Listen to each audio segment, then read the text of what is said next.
Good morning, my adventurous, considerate, and powerful scholars. Real quickly with this short video, we're going to talk about why it sucked to be a sharecropper. Now, you learned about what sharecroppers were in the video on Reconstruction for this week. But just as a short reminder, same rich people who had owned the land forever in the South still owned the land after the Civil War ended. But they no longer owned the people who they needed to do the work. Now, the work needed to be done. The people needed work so that they could make money, so they could feed their families.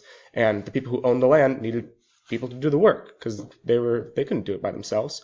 And the system that came out was tenant farmers and sharecroppers. Basically, what both of these are is large, rich landowners renting their land out to more poor people so that they can farm pieces of their land and the landowners can still benefit from them.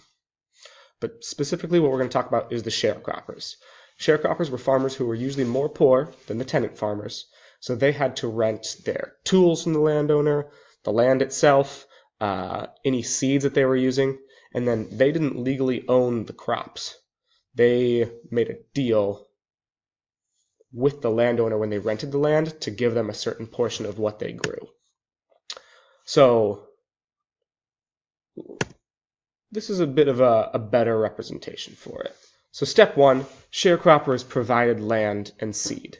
In exchange, he promises the landowner half of the crops that he grows.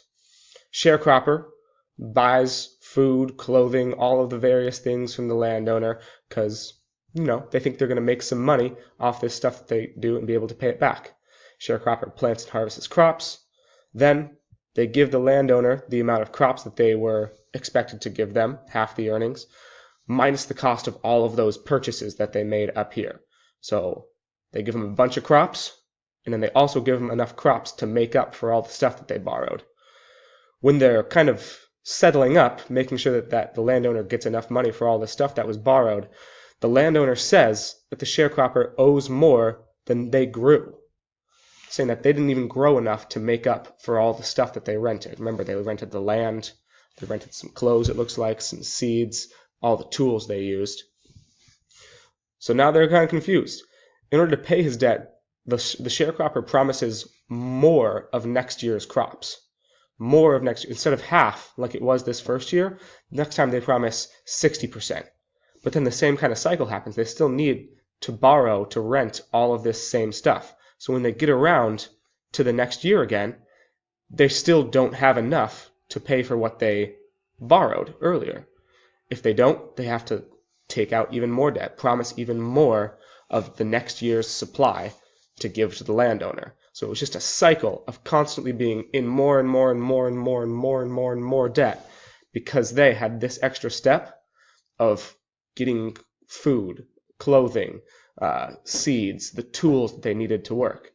The tenant farmers didn't have that second step. They already had some cash. They already had the tools. They already had some of the other crops. They had enough to support themselves, so they didn't get caught in this cycle as often. And with that, just like to ask, sharecropping sucked. Being in that kind of cycle usually locked you down to staying at that place. But was it better than being enslaved? We're going to talk about it in class right now. And once we finish having that conversation, I'm going to give you a short reading. You're going to go through it. You're going to figure out why couldn't freedmen get their own land. You're going to answer the question, which group had better economic opportunities, sharecroppers or tenant farmers?